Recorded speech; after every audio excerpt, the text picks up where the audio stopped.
Muy bien, bienvenidos a nuestra tercera semana del curso, donde comenzamos a hablar de los materiales en el empaque de alimentos y comenzamos nuestra charla con los materiales poliméricos. Y lo hacemos empatando con la información de la semana anterior, ¿no? Hablamos de las funciones de los empaques de alimentos, de contener, preservar, comunicar y la conveniencia, a partir de la cual salieron una serie de requerimientos que se detallaron la semana pasada, que aquí están resumidos no de manera completa, pero más o menos, ¿no? Los requerimientos que salieron de cada una de las funciones.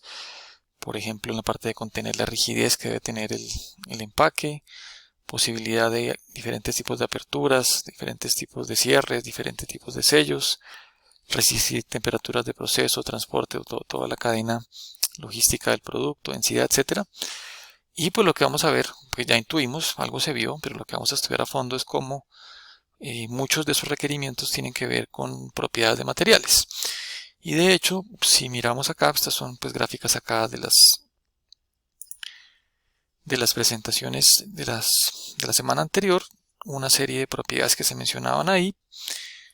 La idea es profundizar sobre esas materiales, sobre esas propiedades de materiales, particularmente poliméricas esta semana, y tratar de entenderlas, ¿no? De dónde vienen, de qué dependen esas propiedades macroscópicas, como por ejemplo la permeabilidad o propiedades mecánicas, y lo que vamos a ver hoy, pues que están relacionadas con una microestructura y finalmente con una estructura molecular. Y pues eso lo vamos a estudiar al detalle. Bueno, esas propiedades, pues yo no las voy a obtener solamente con un solo tipo de material. Obviamente no tendré para diferentes requerimientos diferentes propiedades, diferentes tipos de materiales, pues como hemos hablado, el vidrio, el metal, el plástico y el cartón, cada uno con diferentes ventajas y desventajas. El vidrio inerte, buena barrera, transparente, reutilizable, reciclable, pero un material muy denso, lo que implica altos consumos de energía, alto costo, fuera de esos riesgos de rotura. Los metales muy herméticos, buena barrera, muy reciclables, tiene sistemas de apertura interesantes, pero tiene interacción con el alimento, alto costo y tiene problemas de resistencia química, problemas de corrosión. El cartón de muy bajo costo, fácil de trabajar, imprimir, material sostenible, biodegradable, aquí en anaranjado, son temas para discutir, así como la reciclabilidad del plástico, que es reciclable, pero en algunos aspectos menos reciclable que metal y vidrio, por ejemplo.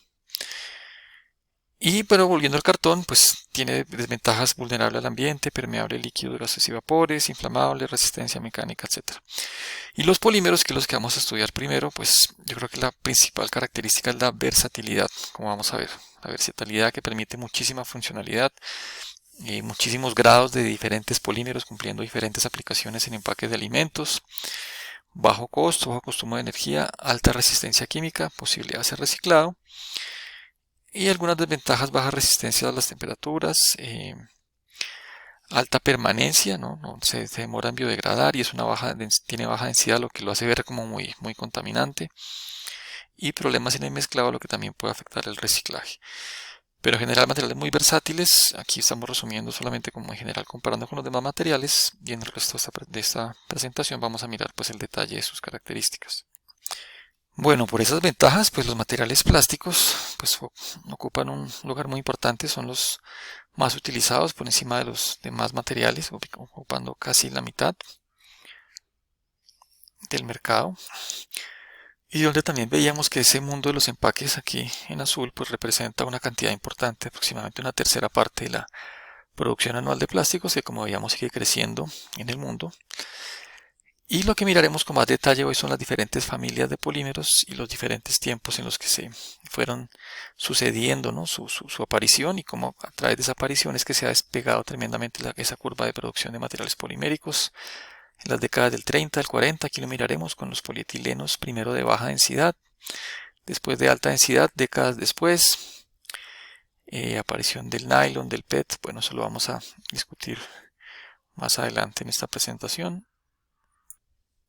Y si hacemos un zoom de los materiales en el mercado de empaques, específicamente para los poliméricos, que eran casi la mitad, ya entramos al detalle de qué resinas poliméricas, qué materiales poliméricos, qué familias de polímeros son los que ocupan la mayor parte del mundo de los empaques, y vemos que la mitad es polietileno, ¿no? La mitad es de una sola familia, el polietileno, que ya veremos que es de hecho el polímero más sencillo, el polímero más sencillo de todos y ocupa la mitad del mercado de los empaques. Y un primo cercano, polipropileno, ambos conformando lo que llamamos las poliolefinas, pues tienen casi 3/4 partes, ¿no? Seguido del PET, de las botellas del PET, PVC menos, el poliestireno de los famosos en poliestireno expandido que llamamos icopor, y también pues esas bandejas semirrígidas, transparentes para empacar frutas, por ejemplo, pues está aquí con un porcentaje pues muy bajo comparado con lo que son las poliolefinas. Y finalmente, para contextualizar acerca de mercados, entonces diferentes tipos de aplicaciones de polímeros en general, donde otra vez aquí están los empaques muy importantes sobre otras, y los diferentes tipos de materiales poliméricos, que vamos a estudiar algunos de ellos hoy con más detalle. Pues vemos que en el mundo de los empaques lo mismo que se veía en la diapositiva anterior, las poliolefinas ocupando la gran cantidad, muy concentrados. En las demás aplicaciones pues se destaca el caso del PVC para la construcción, ¿no? Las tuberías de PVC, el caso del polipropileno en automotriz, pero digamos una gran concentración muy amplia de poliolefinas en el mundo de los empaques. Vamos a mirar por qué. Muy bien, y nos adentramos entonces un poco más ya a la ciencia de polímeros y su aplicación en el mundo de empaques para alimentos, pero ver un poco de ciencia de polímeros, es la razón fundamental de por qué se ven esas cifras que se ven. Vamos a mirar algo de definiciones, algo de conceptos, algo de terminología que quede clara. Y como les decía al comienzo, el entendimiento de cómo ciertas propiedades macroscópicas pues se deben a ciertas características de la morfología, la estructura microscópica de los materiales poliméricos y de su estructura molecular. Empezamos entonces con la definición. Entonces polímero, bueno, poli mucho, mero unidades. Entonces muchas unidades de una misma cosa, una misma unidad repetitiva, ¿no? Una unidad repetitiva M, entonces una unidad repetitiva unida muchas veces formando, vamos a ver, una cadena, lo puedo representar así, o este N diciendo que son muchas veces, o podría ver aquí las unidades monoméricas como bolas, como átomos en forma de bolas, será mi modelo, primero separados y después unidos formando una cadena. Otros modelos un poco más realistas, ¿no? Teniendo en cuenta estas son cadenas de carbono, ¿no? Carbono con su configuración espacial, determinando pues su estructura en cadena, pero pues, tridimensional, ¿no? Ocupando un lugar en el espacio. En general, por el simple hecho de ser cadenas largas de átomos de carbono y diferenciarse del mundo del bajo peso molecular, que aquí lo tenemos, pues hay características comunes que tienen todos los polímeros. Hay unas cosas que dependen mucho de la química en sí, ¿no? Entonces, de quién es la unidad monomérica repetitiva, si es una unidad de etileno o si es una unidad de una poliamida, como el nylon, por ejemplo, tendrán cosas diferentes, pero tienen cosas comunes simplemente por el hecho de ser muy grandes. Eso es como lo bonito de la ciencia de polímeros. Entonces, en general tienen esas características de bajo peso, bajos puntos de fusión, alta elongación, baja conductividad térmica, claridad óptica, inflamables, tienen cierta sensibilidad a solventes, permite un amplio grado de aplicaciones en muchos campos y pues como bien sabemos, pues los empaques son uno de ellos. Entonces, el tamaño de la molécula, obviamente muy importante. ¿Qué tan grandes son? Bueno, pues entonces aquí tenemos una molécula de etileno, ¿no? El monómero precursor de polietileno, que vimos que es el polímero más famoso, más disponible comercialmente para el mundo de empaques específicamente. ¿Y cómo se obtiene polietileno? Pues polimerizando el etileno. Entonces muchas unidades de etileno forman el polietileno. El etileno aquí pues es el eteno, ¿no? Tengo aquí el doble enlace, dos carbonos y doble enlace. Un enlace covalente, un enlace pi que es fácilmente rompible, es muy reactivo este enlace covalente compartido acá, y lo que puede pasar es que queda un radical libre de para acá, ¿no? Un electrón pasa de para acá, otro de para acá, quedan radicales libres, entonces quedan unidades de CH2 con enlace sencillo en la mitad que se pueden unir entre ellas formando la cadena. Eso es un mecanismo de polimerización por radicales libres, polimerización por adición o crecimiento en cadena que menciona el libro para formar el polietileno. Ese mismo mecanismo aplica para diferentes polímeros vinílicos, ¿no? El grupo vinilo que tenemos acá, donde el etileno es un caso particular, y funcionan de la misma manera, polimerización por radicales libres. Pero bueno, eso fue como un paréntesis, estamos viendo el tamaño. Entonces, ¿cuántas unidades de esas se necesita para que sea un polímero? Pues bueno, eh, no, pues no hay un valor específico establecido, pero se habla de 1000 unidades, cientos de unidades, 1000 unidades, de ahí para arriba, determinando pesos moleculares en el caso del etileno de 5600, para que fuera un polietileno con 200 meros, pero eso puede ser más alto, puede ser de 10 a la 5 e inclusive ultra alto peso molecular polietilenos, pues también de cientos de miles, ¿no? Varios cientos de miles. Y aquí simplemente lo que se hace es una muestra de cómo es esa morfología de esa cadena, esa molécula de polímero, que es una cadena.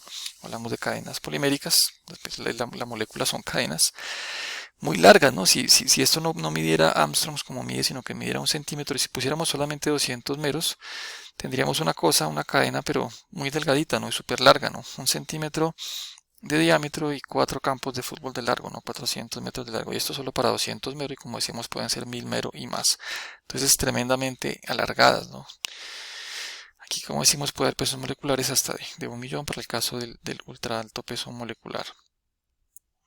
Bueno, y ese hecho de ser cadenas tan gigantescas, pues determina que, dependiendo de la forma que tenga la cadena polimérica, pues puede haber diferentes tipos de propiedades.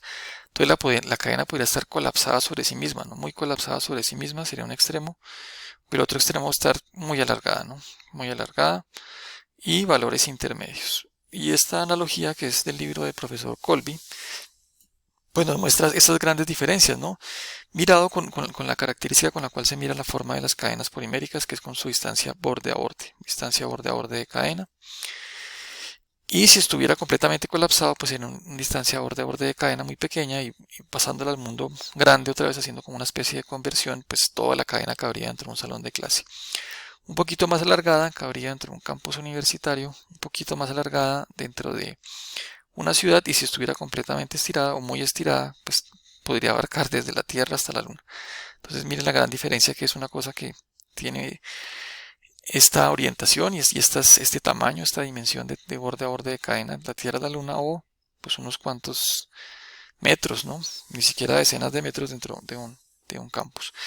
Bueno, ¿y qué forma tienen las cadenas? ¿Están así o están así? Bueno, depende de muchas cosas, pero en general tienden a estar más bien recogidas, tienden a estar recogidas en una conformación de random coil, donde esa distancia borde a borde de cadena tiene que ver con el número de cadenas poliméricas y la longitud de de la longitud del enlace polimérico elevado al cuadrado. Eso es un modelo muy parecido al de una caminata aleatoria, y hay varios modelos en física de polímeros que estudian esto, pero digamos que el resultado grueso es este, y lo que se quiere decir es que las cadenas para un polímero en estado fundido amorfo o en estado sólido amorfo tienden a ser más bien de un random coil, que llaman un ovillo estadístico, y es más bien relativamente colapsada sobre sí misma.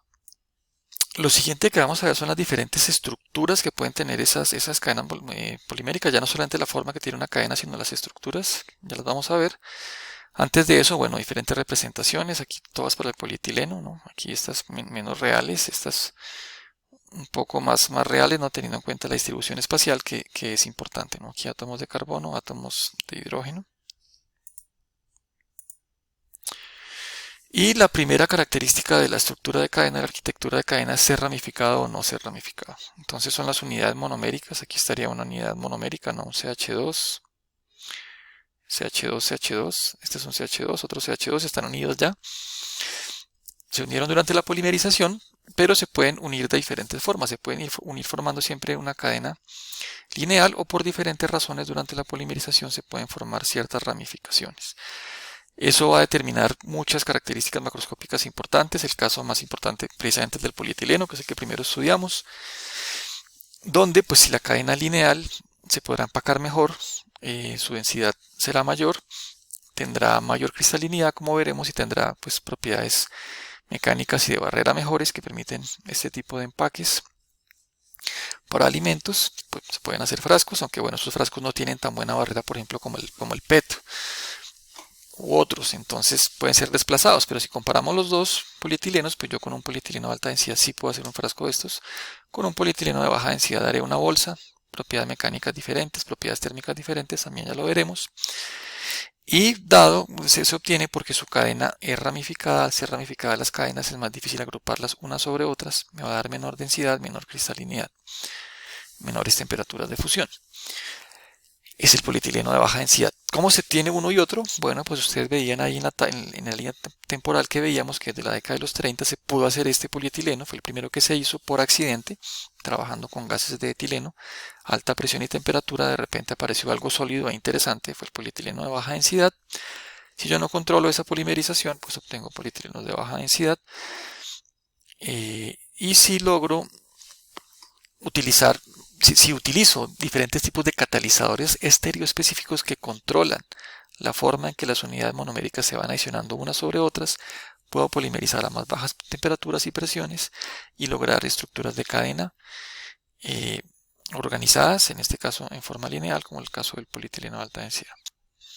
Aquí tenemos simplemente la representación de lo mismo, lineal y ramificado por el libro de Robertson, donde el ramificado, bueno, aquí se destaca, puede haber ramificaciones en las ramificaciones, inclusive mucho más, puede ser muy ramificado, y bueno, el lineal pues tampoco es tan perfectamente lineal, en realidad en general tiene menos ramificaciones y más cortas, y como decíamos, pues una cosa de una molécula de este estilo tan ramificada le queda difícil empaquetarse cerca a otra, no puede ubicarse de manera ordenada en el espacio para poder formar celdas unitarias de estructuras cristalinas, más complicado aquí, más fácil acá. Entonces, pues tiende a ser más cristalino este polímero lineal, ¿no? Y ya veremos también pues que la polimerización en polímeros, la cristalización en polímeros, pues es en general diferente y más compleja que de sustancias de bajo peso molecular.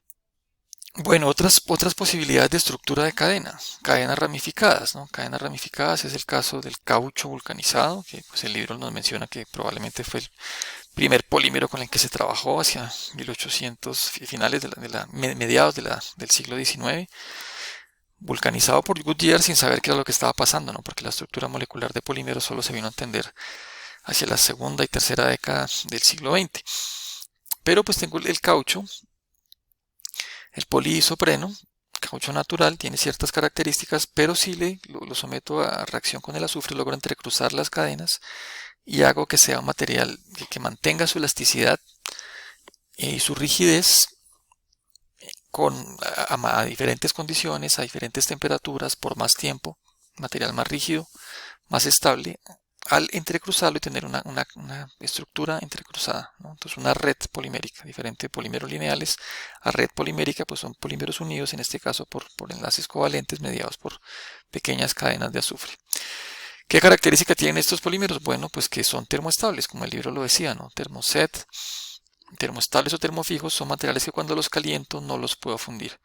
A diferencia de los anteriores que veíamos, cualquiera de los polietilenos fueran ramificados o no que veíamos, estos materiales si los caliento los puedo fundir, son termoplásticos, estos no, son termoestables, lo que determina entre otras cosas que pues que no los pueda reciclar. El material termoplástico, como lo puedo calentar nuevamente, al calentarlo lo puedo fundir nuevamente, le puedo dar nueva forma, pues lo puedo reciclar, mientras que el termofijo o termoset, si lo caliento, lo que va a pasar es que primero se va a degradar, ¿cierto? Esa energía térmica de enlace que une las cadenas poliméricas, aquí hay enlaces covalentes que tienen una energía térmica, una energía de enlace, eso se va a romper primero que poder separar, que poder llevar estas cadenas a un estado fundido. Entonces estos materiales se van a volver un carbón, no van a fundir, son termoestables y por lo tanto, entre otras cosas, pues no se podrían reciclar. Y ejemplos de esto, pues bueno, está el caucho, están las resinas de poliéster insaturado, están ciertos poliuretanos, pero en general en el mundo de los empaques, pues la gran mayoría, la inmensa mayoría de lo que trabajamos son con materiales termoplásticos, polímeros termoplásticos. Otra característica interesante de la estructura de cadena, de la morfología de la cadena polimérica, lo que tiene que ver con la tacticidad, que es válida para los polímeros vinílicos diferentes al polietileno, que los tenemos acá. Pues para el caso del polietileno, esta X de acá sería un H que sería indistinguible, pero para los demás polímeros vinílicos obtenidos son monómeros vinílicos, tenemos la misma estructura, pero aquí tenemos un grupo funcional, un grupo pendante que se llama grupo pendante de las cadenas, que es diferente, Para el caso del propileno o polipropileno ya polimerizado, un CH3. En el caso del estireno, un anillo bencénico. En el caso del PVC, un cloro, etc. Para esos polímeros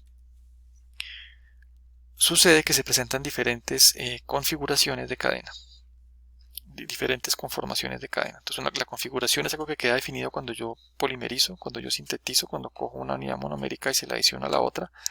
Sucederá de una manera u otra, ¿no? Entonces, por ejemplo, este átomo de acá queda hacia adelante o queda hacia atrás. Esa queda definido en la polimerización. Y es cierto que como son cadenas de enlaces sencillos de carbono, ellos van a rotar. De hecho, este es un movimiento clave en el mundo de los polímeros. Gran cantidad de las propiedades de los polímeros depende de esta rotación de la cadena que se sucede con diferentes energías térmicas, temperaturas absolutas. Si estoy en el cero absoluto, las cadenas poliméricas no giran. No giran estos enlaces unos sobre otros. A medida que aumento la temperatura desde el cero absoluto, va a comenzar a girar con diferente energía térmica. Se van a acomodar en diferentes conformaciones, pero a pesar de que tengan muchas opciones de forma la cadena, ¿cierto? Dado estos giros, tiene muchas conformaciones, o sea, muchas formas la cadena polimérica. Yo finalmente puedo organizarla que quede en una conformación fija, como esta de acá de zigzag planar extendida, y es que los enlaces carbono-carbono queden en un solo plano. Y cuando ya tengo la cadena en esa conformación, miro quiénes quedan arriba y quiénes quedan por debajo del plano. Y ahí es donde queda determinada la tacticidad. Y repito, por más que yo pueda mover y pueda girar, dependiendo de cómo se haya logrado la configuración durante la polimerización, ya va a suceder que quedan diferentes tipos de estructuras, de tacticidades, dependiendo de si quedan arriba o abajo del plano los grupos X, los grupos pendantes. Si quedan hacia arriba y hacia abajo en forma alternada, sería el caso de un sindiotáctico, en este caso un PVC o un polipropileno. Si quedan todos encima del plano, aquí se alcanza a visualizar que están en un plano los átomos de carbono. Si están todos encima del plano sería isotáctico. Si están alternados, como dijimos, sindiotáctico. Y si están completamente aleatorios o estadísticos arriba o abajo, me daría un material atáctico. ¿Esto es importante? Sí, es muy importante, porque por ejemplo el polipropileno atáctico realmente es una goma, es un caucho, es una cosa que no tiene ninguna utilidad, mientras que el polipropileno isotáctico o sindiotáctico son materiales pues que tienen cristalinidad. El atáctico no da nada de cristalinidad, ya miraremos un poco cómo se da la cristalinidad en los polímeros. El isotáctico, el sindiotáctico sí, y tiene propiedades mecánicas interesantes, ¿no? De hecho el polipropileno tiene mayor rigidez, mayor resistencia tensil que los polietilenos, y mayor cristalinidad, un poco menos de tenacidad, un poco menos de ductilidad comparado con los polietilenos, pero solamente los que tienen estas tacticidades. Si fuera un polipropileno atáctico, no tendría ninguna funcionalidad. Y les pregunto, ¿con qué tendrá que ver cuando yo polimerice el polipropileno o el PVC, obtenga yo estructuras isotácticas, sindiotácticas, o que la cosa me quede aleatoria y me dé atáctico y no tenga funcionalidad en el caso del polipropileno? ¿Con qué tendrá que ver? Muy bien, tiene que ver con la polimerización, cómo hago yo la reacción de polimerización y específicamente con la inclusión en la reacción de catalizadores estereoespecíficos que hacen que cada unidad que llegue, imagínense que esta unidad está separada, esta unidad está separada, esta está separada y esta está separada. La orientación en el espacio con la que puedan llegar unas y otras, ¿no? Entonces están llegando de esta manera o están llegando de esta manera. Eso lo controla un catalizador que se incorpora dentro de la cadena polimérica en crecimiento y por mecanismos complejos de explicar y complejos de entender, logra tener esa estereoespecificidad, ¿no? Estereoespecífico, logra determinar de qué manera se van uniendo unos a otros y logra que se obtenga la tacticidad.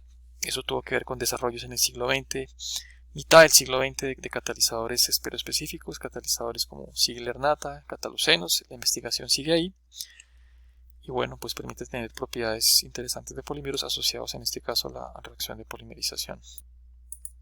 Comercialmente, entonces hablábamos el polipropileno ampliamente isotáctico, el poliestireno, que también está en el mundo de los empaques, es atáctico.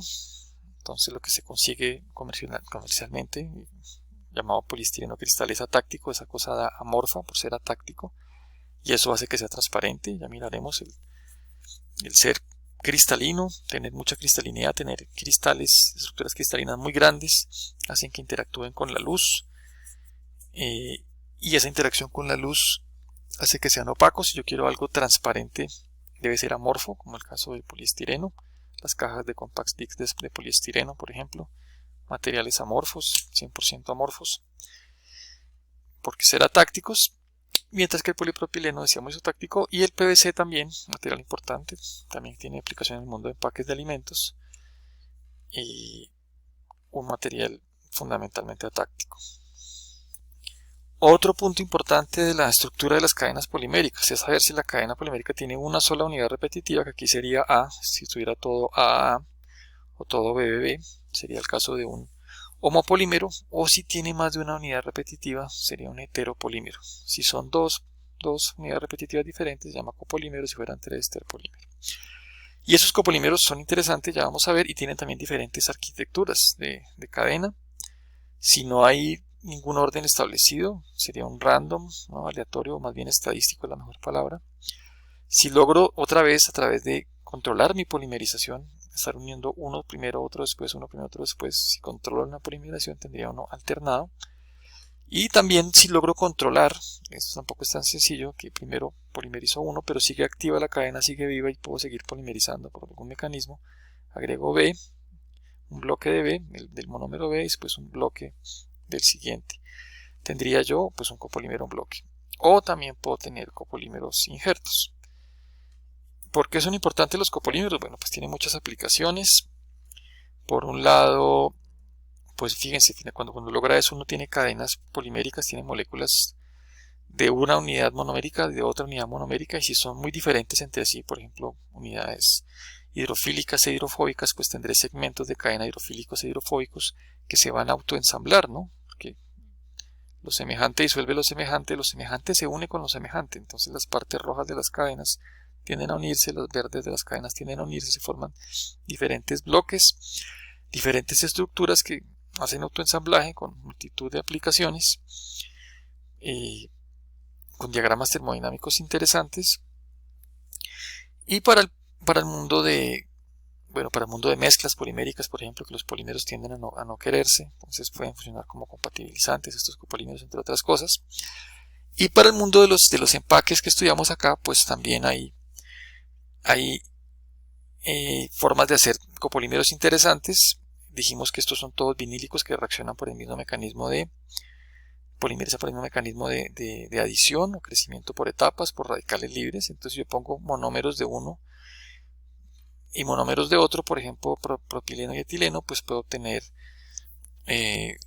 diferentes polímeros interesantes, y eso lo van a ver en el taller, ¿no? Vamos a mirar que propileno, por ejemplo, polipropileno se produce en Cartagena, en Colombia, en la planta de Sentia, y producen diferentes grados. Y uno de los grados que producen es copolímeros. ¿Copolímeros de quién? De propileno con etileno. Entonces ciertas unidades de etileno, ciertas unidades de propileno. ¿Qué va a determinar? Pues que va a dañar la estructura cristalina, es un material menos cristalino, pero va a tener también propiedades interesantes, como lo vamos a preguntar en el taller que ustedes van a llenar. Y otra aplicación que les cuento aquí de copolímeros, pues son los copolímeros del etileno. Entonces el etileno se suele copolimerizar con el acetato de vinilo. Aquí tenemos un vinilacetato, yo puedo polimerizar esto por acá y tener un polivinilacetato PBA. Y otra vez, si yo polimerizo estas unidades de vinilacetato junto con otras de etileno, pues se me va a formar un copolímero de algún tipo, pues por ejemplo estadístico, el más común. Y si los mezclo, entonces ¿qué me va a pasar? Pues que tendré un copolímero de etileno y vinilacetato, lo que se llama el EVA, etileno vinilacetato, que lo puedo representar de esta manera, donde están las cadenas de etileno y cada bolita negra de estas son unidades de acetato de vinilo con diferentes concentraciones de vinilacetato dentro del copolímero, ¿no? Diferentes cantidades de comonómeros se llama eso.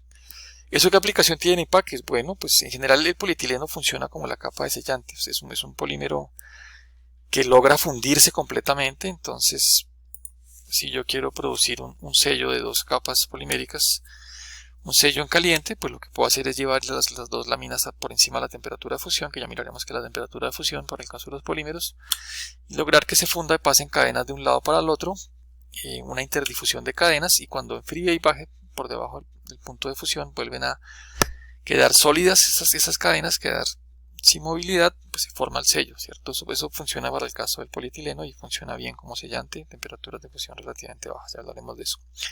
Pero si le agrego EVA, si tengo un copolímero de EVA, o mezclado copolímero de EVA con polietileno, pues lo que va a lograr es que tendré un punto de fusión más bajo, temperaturas de fusión más bajos, y la mezcla de los dos pues me dará un rango de fusión más amplio, ¿no? Y si yo tengo un rango de fusión más amplio, tendré una ventana de sellabilidad más amplia. Porque si tengo solo polietileno y quiero hacer un sello, fundiéndolo, un sello en caliente, pues si estoy por debajo de la fusión, no se sellan, ¿no? No sellan. Entonces si voy a medir la fuerza de sello, pues me da 0, no se sella. Y llega un punto donde ya comienza a fundir y logro el sello, pero rápidamente se va a una fusión total y va a ser difícil de abrir, ¿no? Tendré una fuerza de sello muy alta. Y lo que yo quisiera es una región del easy open, ¿no? Una región donde la energía requerida, la fuerza requerida para abrirlo no sea tan amplia. Cuando le agrego EVA, el copolímero si trabajo solamente EVA, ¿cierto? Etileno vinil acetato, el copolímero de etileno vinil acetato del EVA, pues logro tener temperaturas de fusión más bajas, puedo comenzar a ampliar la temperatura de fusión. Y esto puede ponerse aún mejor si hago mezclas, porque tendré regiones, tendré dominio, los polímeros no se quieren, es un tema, los polímeros no se quieren, entre ellos tienden a separarse en fases, entre polímeros semejantes sí, pero entre polímeros que no sean semejantes con unidades monoméricas diferentes tienden a separarse en fases. ¿Por qué? Porque aunque la termodinámica dice que las cosas tienden a mezclarse, cuando tengo cadenas poliméricas muy largas, esa entropía, y es por entropía, ¿cierto? Por entropía las cosas tienden a mezclarse. Si tengo bolas blancas y rojas y las comienzo a mover, tienden a mezclarse, eso siempre pasa. Pero si mis bolas blancas están unidas entre sí, las bolas rojas están unidas entre sí, esa entropía de mezcla es menor. Entonces los polímeros tienden a mezclarse menos. Entonces se pueden formar dominios, ¿no? Aquí sería como en blanco una fase continua de etileno y en negro una fase continua de vinil acetato. Entonces si pongo una película de mezcla por un lado y mezcla por el otro lado, los pongo a fundirse a temperatura de función del vinil acetato, pues solamente las regiones de EVA van a fundirse y entonces no toda la película va a estar unida, no solamente habrá regiones donde hay unión y otras donde no hay unión. Y esto puede complejizarse aún más yendo al mundo de los nanocompuestos agregando arcillas, pero bueno, eso ya sería desviarse un poco más del tema, entonces dejamos por ahí para estos copolímeros de etileno y acetato de vinil. Otro copolímero muy importante del etileno en el mundo de empaques de alimentos es el que se obtiene con el vinil alcohol. Entonces, etileno y vinil alcohol sería el EVOH, que no se polimeriza con este monómero y el monómero de etileno, sino que de hecho arranca del EVA. Tener el EVA y hago una reacción de hidrólisis de ese EVA para convertir los grupos vinil acetato en grupos vinil alcohol. Y ese EVOH tiene una característica muy especial. Bueno, es un polímero que tiene grupos funcionales hidroxilos, grupos polares, que es la otra característica que estamos hablando de los polímeros. Por un lado está lo que le pasa por simplemente ser cadenas poliméricas, independientemente de quién sea la unidad monomérica. Y lo otro es ver quién es la unidad monomérica y cómo cambian las cosas. Entonces, si la unidad monomérica es una cosa de estas, tiene grupos hidroxilos en los cuales, ¿qué pasa? Pues que la electronegatividad de oxígeno e hidrógeno es muy diferente, mucho mayor la del oxígeno, mucho menor la del hidrógeno. Los electrones tienden a acumularse hacia el lado del oxígeno y no del hidrógeno en este enlace covalente, entonces se forman cargas parciales negativas acá y cargas parciales positivas acá. Eso permite la formación de puentes de hidrógeno, hace que sea un material muy hidrofílico, lo cual por un lado no es bueno y por otro lado sí es bueno. Miremos por cuál lado es bueno para el EVOH y por cuál lado no es bueno para el EVOH. Aquí tenemos de nuevo las propiedades de barrera, esta figura que hemos visto en una diapositiva anterior. La volvemos a mirar para mirar lo que pasa con el EVOH y otras cosas que ya hemos visto. Entonces tenemos permeabilidad al vapor de agua y permeabilidad al oxígeno. ¿Qué quisiera yo? Bueno, pues yo quiero barrera, ¿cierto? Yo quiero barrera, yo quiero que mi galleta no se vuelva blanda porque le entró mucha agua, no entró agua a mi galleta y la volvió blanda, entonces quiero baja permeabilidad al vapor de agua. Y yo quiero que mi papa frita no se vuelva rancia, no tiene cierta grasa y no quiero que esa grasa se oxide, yo quisiera permeabilidades bajas. Los polímeros en general no tienen buenas barreras, tienen permeabilidades altas, precisamente por ser esas cadenas poliméricas y no ser, o sea, una estructura cerrada como una estructura de metales cristalinos, hierro, aluminio, formando sus diferentes estructuras cristalinas con su diferente celda unitaria, mucho más empaquetada que tienen las cadenas poliméricas, donde una parte de ellas son amorfas, como también ya lo veremos. En general tienen permeabilidades altas y unos peores que otros, ¿no? Entonces, por las razones de densidad, miramos acá y de cristalinidad, como miraremos, pues el polietileno de baja densidad es peor que el de alta densidad, ¿no? El polipropileno también es un poquito mejor acá. Esto en cuanto a permeabilidad al oxígeno, no, valores muy altos de permeabilidad al oxígeno. Al agua sí lo hacen bien, ¿no? Al agua lo hacen bien, porque no son afines con el agua, ¿no? Son cadenas alifáticas, pues no son hidrofílicas, no son afines al agua, entonces pues son relativamente buena barrera al agua. El EVOH, ¿dónde está? Entonces el EVOH está por acá. Entonces de todos los polímeros uno de los que tiene mejores barreras al oxígeno, muy pues baja permeabilidad al oxígeno. Esto es logarítmico, ¿no? Entonces, estos son órdenes de magnitud que está cambiando. Muchos órdenes de magnitud mejor barrera al oxígeno. ¿Por qué? Pues precisamente por estos grupos OH, estos puentes de hidrógenos que forma esta afinidad con el agua, eso hace ser buena barrera a gases, ¿no? Entonces son barreras a gases como oxígeno, CO2 y vapor de agua. Entonces lo hace muy bien como barrera al oxígeno, por eso es un polímero muy importante en el mundo de empaques, el EVOH, pero pues no lo hace también con el vapor de agua y de hecho es hidrofílico. Y lo que sucede es que esa buena barrera al agua, adivinen qué, pues esa buena barrera al agua depende de esa buena barrera al oxígeno, perdón, esa buena barrera al oxígeno del EVOH depende de qué tanta humedad absorba la película, ¿sí? Entonces si uno es una película de EVOH, pues buena barrera al oxígeno, pero tiende a ser afín con el agua, absorbe humedad. Y esa humedad absorbida hace que la barrera al oxígeno no sea tan buena. Entonces, ¿qué harían ustedes? ¿Quieren buena barrera al oxígeno? Pues van por el EVOH, pero el EVOH es muy afín al agua, entonces esa barrera se baja. ¿Qué harían ustedes mirando esto? Bueno, pues una opción es mezclar, ¿no? Combinar buenas propiedades de unos y otros. Las poliolefinas, que son más baratas, más sencillas, tienen buena barrera al agua, baja permeabilidad al agua, entonces pues ¿por qué no combinarlas? Y de ahí viene todo el mundo de la estructura, de las estructuras poliméricas flexibles, ¿no? Empaques flexibles. Entonces, bueno, casi que faltó decirlo desde el inicio. La primera propiedad que veíamos, el primer requerimiento que veíamos era rigidez. Entonces, pues los polímeros son flexibles, ¿no? Tienen esa posibilidad de ser flexibles. En eso le gana a materiales como el vidrio, por ejemplo. Yo tengo que hacer películas, materiales flexibles, pero que tengan buena barrera. Y en esta buena barrera tengo ese mundo de que los que son buenas para una son malas para las otras. Pero las puedo mezclar. Entonces yo puedo tener ese EVOH protegido dentro de ¿qué? Pues dentro de una multicapa, ¿no? Entonces pongo capas de poliolefinas por fuera, por ejemplo, para evitar problemas con la humedad, y mi VOH por dentro, de manera que mi VOH está protegido por dentro, no tiene problemas de humedad y hace una buena barrera al oxígeno, porque está metido ahí dentro de la estructura haciendo barrera al oxígeno. Entonces ahí sale pues el mundo de las multicapas, cosas como los EVOH, como el nylon. Este PA6 de acá es el nylon, también similar, pues no tan bueno como el EVOH, pero en general mucha mejor barrera al oxígeno que las poliolefinas, pero mala permeabilidad al agua. Entonces combinar este mundo de buenas barreras al oxígeno pero malas al vapor de agua versus lo contrario en estructuras de multicapas. Bueno, eso fue en cuanto a copolímeros.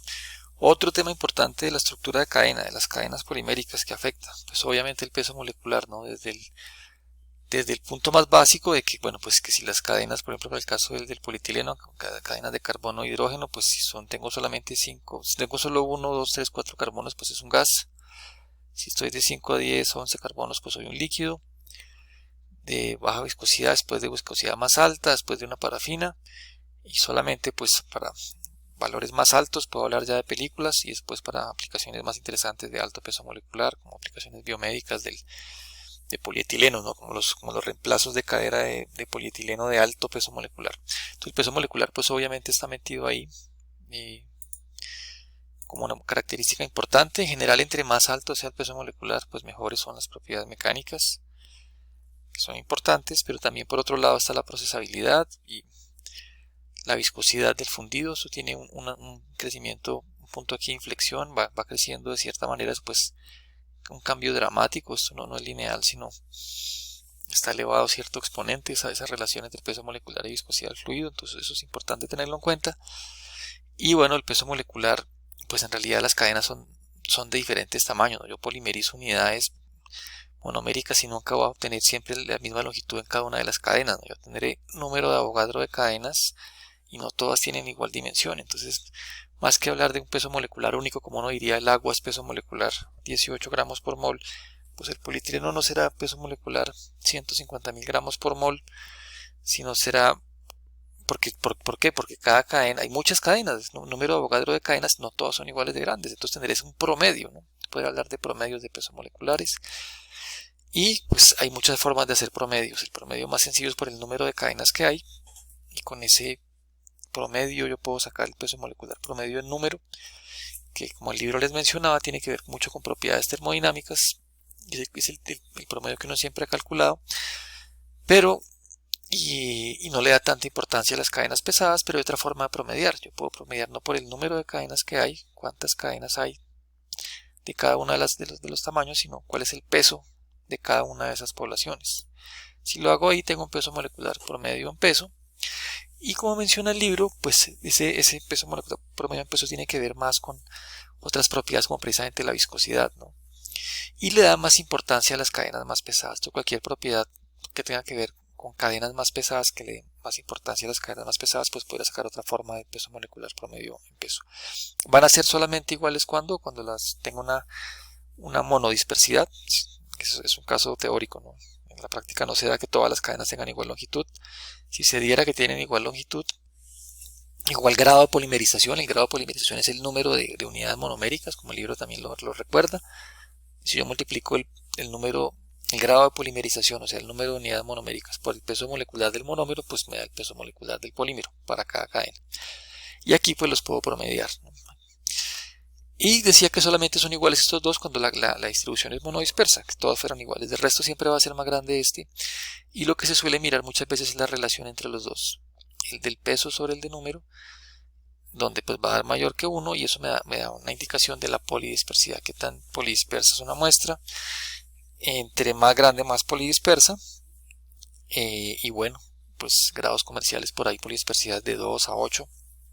Y esa polidispersidad pues también a veces puede ser bueno para la procesabilidad del polímero. Y pues no entramos en más detalles de estos cálculos, básicamente es saber eso. Y de hecho pues comercialmente, inclusive muchas veces en las fichas técnicas no le dan a uno los valores de los pesos moleculares promedio, más bien si acaso la polidispersidad u otras propiedades asociadas, ¿no? Como típicamente el melt flow index, que tan fácil fluye un polímero, pues entre más alto sea el melt flow index porque fluye mejor, asociado a un peso molecular promedio más bajo. Pero básicamente es eso lo que vamos a cubrir del peso molecular. Y finalmente, bueno, finalmente no, pues sí, finalmente, porque ya terminamos un poco la parte de la estructura de la cadena polimérica. Ahora vamos a mirar un poco más de la microestructura, aunque ya hemos hablado bastante, porque como hemos dicho, siempre está todo conectado con todo. La estructura de la cadena tiene que ver con la microestructura, tiene que ver con propiedades macroscópicas. Hemos hablado hasta ahora, hemos tratado de hablar mucho de la parte de la estructura de la cadena polimérica. Lo que pasa es que como está tan relacionado con lo microscópico, con lo macroscópico, pues ya nos hemos adelantado muchas cosas. Pero aquí hagamos un poco más formalmente la conexión. ¿Cómo es que una estructura de cadena lineal o ramificada determina que algo sea más o menos cristalino? Pues lo habíamos dicho, ¿no? Entonces, si yo soy lineal, pues me queda más fácil empaquetarme. Si soy ramificado, me queda menos fácil empaquetarme. Caso típico, polietileno de alta densidad, más lineal, más empaquetado, más denso, y pues puede cristalizar más fácil, ¿no? Aquí me estoy organizando en estructuras ordenadas. Si soy de baja densidad, me va a quedar más difícil hacerlo. Y la cristalinidad, y bueno, y también aplicará para qué, pues para casos de polipropileno isotáctico, ¿no? Si es polipropileno atáctico, pues tiene desorden, tiene estructuras que no van a ayudar a cristalizar. Si es sindiotáctico o isotáctico, hay irregularidad entre cadenas de manera que se puedan empaquetar. Ya veremos también un poco más de eso. Bueno, ¿y qué determina la cristalinidad? Pues muy importante en polímeros. Entonces, bueno, digamos son las cosas antes. Su cristalinidad pues es más compleja que la de los de bajo peso molecular, que se forman en granos. Aquí es regiones o dominios donde Una misma cadena puede estar formando una parte de un dominio cristalino y también parte del amorfo. Dentro del dominio cristalino las cadenas poliméricas están dobladas y esos dominios cristalinos pues en general están sumergidos por dominios amorfos. Muy difícil o imposible hablar prácticamente de polímeros 100% cristalinos. Entonces los polímeros van desde cero cristalinos, o sea, completamente amorfo, a semicristalinos, pero pues cristalinidad del 90, por ahí puede obtener uno. No, hablaban por ahí no sé, el polietileno de baja densidad, cristalinidad del 50 al 70%, el de alta densidad 70, 90%, el polipropileno puede estar por ahí. Difícil tener mayor cristalinidad, siempre va a haber regiones amorfas. La agrupación de cadenas, entonces primero se conforma formando lamelas y después esferulitas, que las esferulitas ya son de tamaño microscópico, entonces son posibles de ver en el microscopio, tienen estas formas de acá. Aquí están un poco los tamaños de las esferulitas y los cristalitos y las lamelas y las cadenas individuales. Esto pues se sucede a través de un proceso termodinámico y cinético. Las cadenas tienen que acomodarse a través de la rotación que veíamos entre enlaces para formar esos dominios cristalinos. Eso no es tan fácil. Eso es termodinámico y cinético. La estructura termodinámicamente más estable no es la que primero se forme. Entonces por eso, como el caso del PET que mencionaba el libro, depende como yo lo enfríe. Y bueno, en general de muchos polímeros alcanza a cristalizar o no. O hay regiones que de pronto quedan amorfas porque no les di tiempo de cristalizar, pero apenas haga un annealing, un tratamiento térmico, un recocido, les dé un poquito de energía térmica, van a comenzar a moverse por rotación de enlaces y puede aumentar su cristalinidad, ¿no? Por ejemplo, el caso del PET. Bueno, eso es importante. ¿Qué otra cosa es importante? Bueno, pues entonces que la cristalinidad, ese grado de cristalinidad, pues determina propiedades, algunas directamente, otras, bueno, generalmente, otros hay como dudas, pero en general, pues más cristalinidad, mayor solidez, mayor strength, mayor rigidez, los módulos más altos, el material más tenaz, aunque este no es tan directo. La claridad óptica la hemos mencionado, entonces entre más cristalino es, disminuye la claridad óptica, se vuelve uno más opaco. Su propiedad de barrera, pues entre más cristalino es mejor barrera, pues como la barrera de fútbol, ¿no? Si la barrera de fútbol está bien empaquetada, pues la pelota no pasa. Si la barrera de fútbol está mal empaquetada, pues la pelota pasa.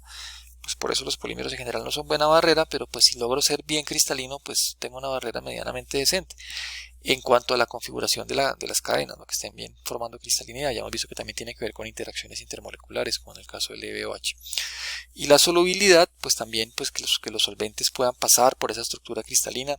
Aquí también podrá estar la biodegradabilidad, entonces si soy menos cristalino, pues permito más paso de agua y el paso de agua permite más florecimiento de microorganismos, lo que hace que se biodegrade más fácil. En fin, entonces la cristalinidad es una propiedad bien interesante afectando otra serie de propiedades importantes.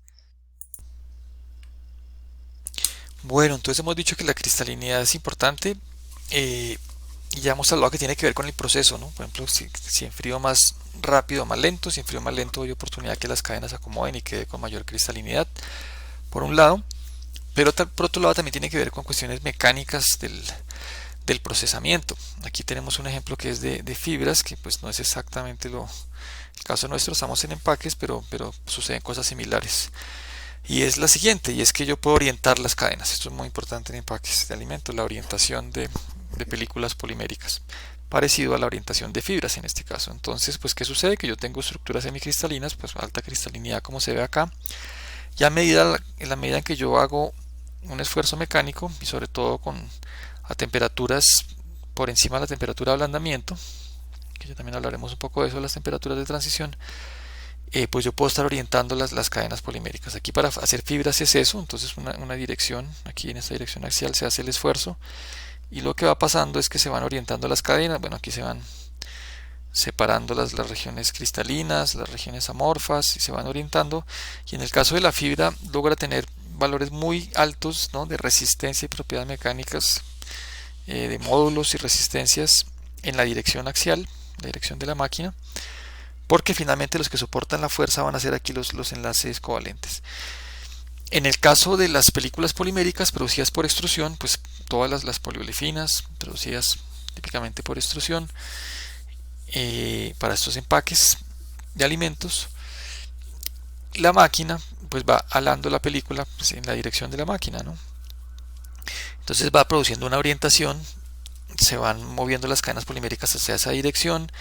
Logro quitar unos enredamientos por encima de otros, porque pues como el libro lo menciona, esta morfología de ovillo estadístico que hablábamos al comienzo pues produce que haya enredamientos entre cadenas poliméricas, y eso es como el enredamiento del cabello. Si uno tiene el cabello corto pues no se le enreda nada, si uno tiene el cabello largo se le enreda. Pues a nivel molecular pasa parecido. Si comienzo a orientarlas, comienzo a estirarlas, comienzo a desenredarlas, doy posibilidades de que cristalicen un poco más. Entonces se acomoden más y cristalicen. Entonces estirándolas en una dirección de la máquina yo logro aumentar la cristalinidad. Eso pasa con el polipropileno orientado y biorientado. ¿Qué quiere decir biorientado? Que está orientado en dos direcciones: la dirección de la máquina, pues es que es la dirección de la producción de la película, pero también en la dirección transversal, ¿no? Yo puedo hacer eso, polipropileno biorientado. Igual con el PET también, y cuando hago esa orientación o esa biorientación aumento la cristalinidad de la película. O en el caso del PET, las botellas de PET. Entonces la botella de PET viene de una preforma que se llama, que es una botellita chiquita, más gruesa y más chiquita, obtenida por moldeo por inyección, y después la llevo a la máquina de soplado, donde está el proceso de soplado y un proceso también de estiramiento mecánico, que lo que hace es estirar la cadena, inflar la botella, ¿no? Hasta que logre las dimensiones que son, más grande y menor espesor. Y entre más controlado el proceso, pues menor espesor de la botella. Por eso las botellas han bajado de espesor con el tiempo, que a algunos no les gusta. A mí no me gusta mucho esa botella así, pero pues tiene menos material. Si logro la barrera que yo quiero y logro menor espesor, pues mejor. Y lo que decía es que cuando logro ese proceso de soplado, pues también se están orientando las cadenas y también está aumentando la cristalinidad, aumentando las propiedades de barrera. Entonces esta parte de la orientación durante el procesamiento para mejorar propiedades pues es clave en películas poliméricas. Bueno, entonces la cristalinidad es quizá el principal aspecto de la parte microscópica, ¿no? Otro aspecto importante son las transiciones térmicas de los polímeros, que tienen unas transiciones térmicas relativamente más complejas, y pues más complejas que el mundo del bajo peso molecular. En el mundo del bajo peso molecular pues uno tiene, las moléculas pueden estar muy separadas, estado gaseoso, pueden estar en estado líquido o típicamente sólidos cristalinos, pero también sólidos amorfos de bajo peso molecular, ¿no? Como es el caso del vidrio.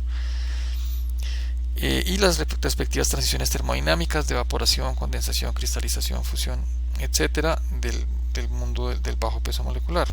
Los polímeros son más complejos. Por un lado no puede haber estado gaseoso. ¿Por qué?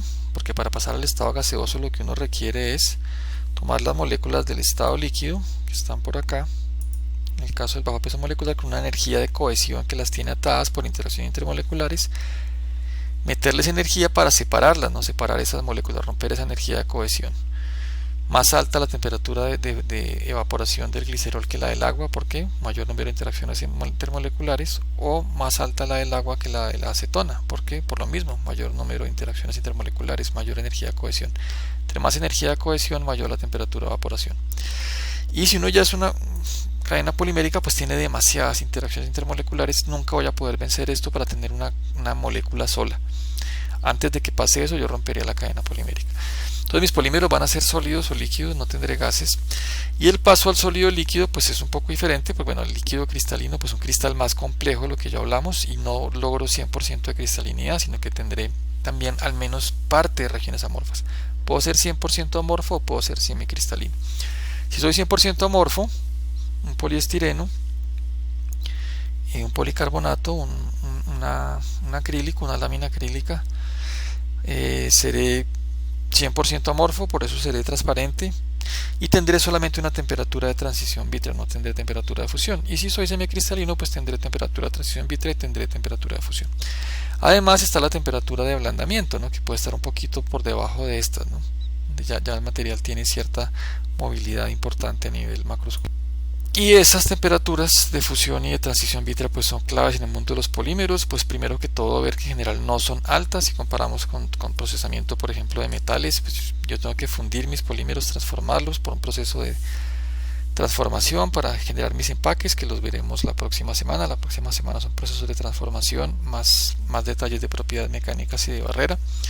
Entonces para procesar no tengo que calentar tanto, las temperaturas de ablandamiento pues estarán por debajo de estas, mucho más bajas que las de metales, menos energía para procesar, eso es bueno. Y bueno, por otro lado pues diferentes tipos de materiales. Entonces Polietilenos, entonces lo que hablábamos, el polietileno de baja densidad, una temperatura de fusión un poco menor que el de alta densidad. El polipropileno es un material un poco más rígido, lo decíamos, menos tenaz, tiene temperaturas de fusión un poco más altas. ¿Eso qué determina? Pues que para aplicaciones de llenado en caliente o algunas aplicaciones que requieren un poco más temperatura, pues tendría que ser el empaque en polipropileno, no en polietileno. Pero el polipropileno puede ser malo para temperaturas bajas, ¿no? Para congelados y demás, porque su temperatura de transición vítrea está un poco alta. Y si uno está por debajo de la temperatura de transición vítrea, puede volverse muy frágil. El polipropileno suele ser muy frágil, como es frágil una caja de poliestireno, ¿no? La caja de compact disc de poliestireno es muy frágil porque a la temperatura ambiente está uno por debajo, muy por debajo de la TG, es un material vítreo.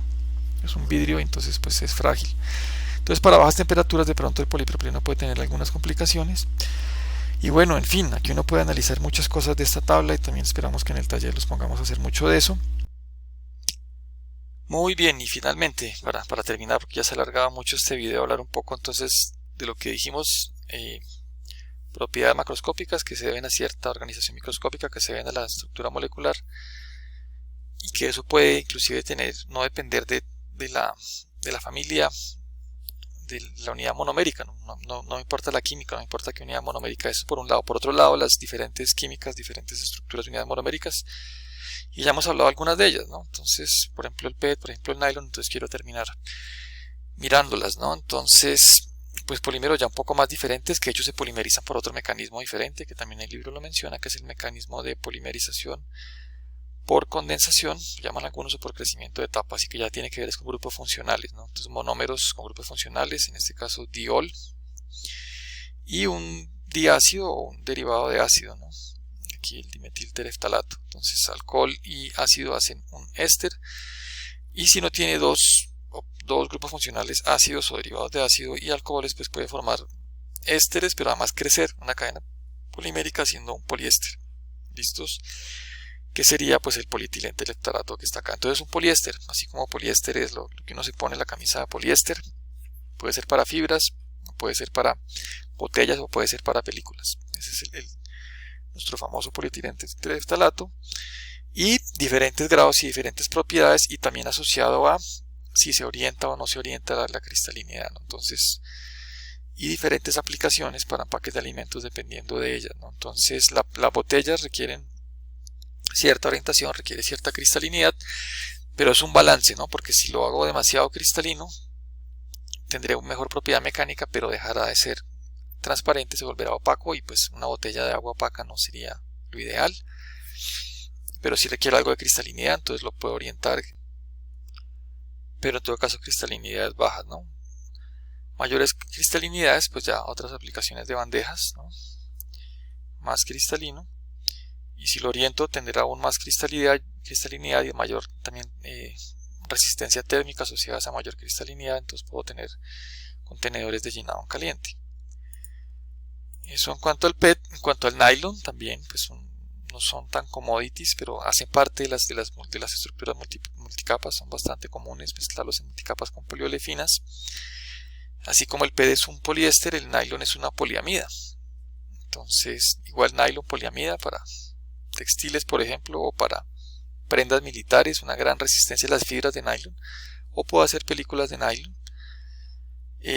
Hay diferentes grados de nylon. Bueno, entonces los nylon son poliamidas, entonces tener aminas y ácidos o derivados de ácido para tener poliamidas también. Entonces podrías tener igual una diamina y un diácido haciendo aminas, o por el mecanismo de polimerización por condensación, o también puedo hacer una polimerización de apertura de anillo, open ring polymerization de monómero como la caprolactama, y producir nylon. Diferentes tipos de nylon con nomenclatura: nylon 6, nylon 6,6 se refiere al número de carbonos que hay en las unidades pues dentro de la unidad monomérica. Esta es una sola unidad monomérica, pero es una unidad monomérica como es por un proceso de polimerización por grupos funcionales, por policondensación, por crecimiento por etapas, pues tiene asociados monómeros de diferentes grupos funcionales, ¿no? Entonces aquí la parte de la amina tiene 6 carbonos y la parte del ácido tiene 6 carbonos, y sería el nylon 6,6. Ok, que pues como les contaba también tiene propiedades de barrera interesantes al oxígeno, complementando las de las poliolefines. Bueno, muy bien, vamos a dejar ahí el video que ya se ha hecho bastante largo, no me gusta que los videos sean tan largos, entonces termino mirando las lecturas que tienen para esta semana. Es el capítulo 2, entonces lean la parte de introducción, al detalle, la historia es opcional si quieren leer, es interesante pero pues opcional. Después el 2-3 sí, súper clave, es mucho de lo que vimos, entonces miren la versión del libro, cómo lo presentan, la polimerización, el proceso de polimerización está muy corto, yo creo que vale la pena que lo lean, peso molecular también lo lean, densidad, cristalinidad, muy importante, leanlo, mucho lo hablamos, las tradiciones físicas también, mucho de lo que hablamos en el video. Y después viene la estructura química, que también es importante, pero ya arranca por familias y se extiende un poco. Entonces yo diría por lo menos léanse destacadas las poliolefinas y yo creo que lean los polietilenos, que se alarga un poco, pero vale la pena leerlo porque son bastante importantes. Y después al menos yo diría una lectura en diagonal o algunos temas que les interese, pues porque sí tiende a ser demasiada información, pero pues algunas cosas importantes también miramos rápidamente en el video. Y si no, como les digo, pues los copolímeros de etileno están por acá, algo hablamos. En el taller los pondremos a trabajar sobre el asunto. Habrá otro video sobre la parte de biopolímeros. Y bueno, pues entonces nos veremos en ese otro video. Gracias por su atención.